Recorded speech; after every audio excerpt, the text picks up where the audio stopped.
തീർച്ചയായും കേരളത്തിലെ സ്ത്രീകളുടെ സ്വൈര്യ ജീവിതമാകെ തകർന്നിരിക്കുകയാണ്. ക്രൈം റെക്കോർഡ്സ് ബ്യൂറോന്റെ കണക്കുകൾ അനുസരിച്ച് കേരളത്തിലെ സ്ത്രീ പീഡനങ്ങൾ ഒരു കാലത്തുമില്ലാത്ത വിധം കുതിച്ചുയരുകയാണ്. പക്ഷേ അത്തരത്തിലുള്ള ആളുകളെ നിയമത്തിന് മുമ്പിൽ കൊണ്ടുവരാൻ വേണ്ടി ഗവൺമെന്റിന് കഴിഞ്ഞിട്ടില്ല എന്നുള്ളതാണ് വസ്തുത. അതാണ് ഇന്ന് കേരളത്തിലെ അവസ്ഥ. അഴിമതിക്കാരെ കുടുക്കുമെന്ന് അദ്ദേഹം പറയുന്നു. രാഷ്ട്രീയ പകപോക്കലിന്റെ ഭാഗമായി അദ്ദേഹം ഇന്ന് വിഭ്രാന്തി പിടിച്ചുകൊണ്ട് കുറേയേറെ കേസുകൾ എടുക്കുന്നു.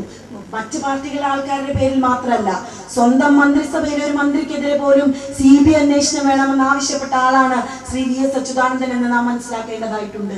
അദ്ദേഹം ഇന്ന് പറയുന്നു, തെരഞ്ഞെടുപ്പ് കഴിയുമ്പോൾ UDFന്റെ യോഗം നടക്കേണ്ടി വരുന്നത് സെൻട്രൽ ജയിലിലായിരിക്കുമെന്ന്. ഞാൻ ആ സെൻട്രൽ ജയിലിലെ വിദ്യാഭ്യാസ സമരങ്ങളുടെ ഭാഗമായിട്ട് കിടന്നിട്ടുള്ള ഒരാളാണ്. എനിക്ക് അദ്ദേഹത്തോട് പറയാനുള്ളത്, UDFന്റെ യോഗമല്ല പൂജപ്പുരയിൽ സെൻട്രൽ ജയിലിൽ നടക്കാൻ പോകുന്നത്, LDFന്റെ യോഗമായിരിക്കും അവിടെ നടത്താൻ വേണ്ടി പോകുന്നത്. അദ്ദേഹത്തിന്റെ മന്ത്രിസഭയിലെ പല ആളുകളും, അദ്ദേഹത്തിന്റെ സ്വന്തം മകൻ പോലും അവിടെ ആയിരിക്കും. അദ്ദേഹത്തിന്റെ മകനെതിരെ അഴിമതി ആരോപണങ്ങൾ ഉയർന്നു വന്നിട്ട് അതിന് വ്യക്തമായ തെളിവുകൾ ഉണ്ടായിട്ടും അതിന് നേരെ കണ്ണടക്കിയാണ് അദ്ദേഹം ചെയ്തിട്ടുള്ളത്. സ്വന്തം മകന്റെ കാര്യം വന്നപ്പോ എല്ലാ ആദർശങ്ങളും കാറ്റിൽ പറത്തി. അതാണ് യഥാർത്ഥ സഖാവ് VS അച്യുതാനന്ദൻ. അതാണ് അദ്ദേഹത്തിന്റെ ശൈലി.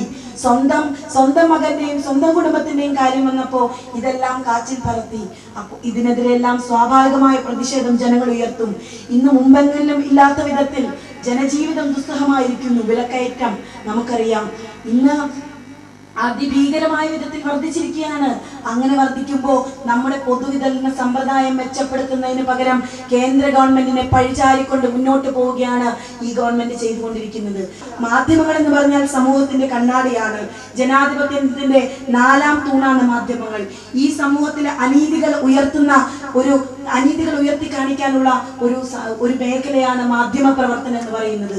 സമാധാനപരമായിട്ട് ഈ നാട്ടിൽ മാധ്യമ പ്രവർത്തനം പോലും നടത്താനുള്ള സാഹചര്യമില്ല.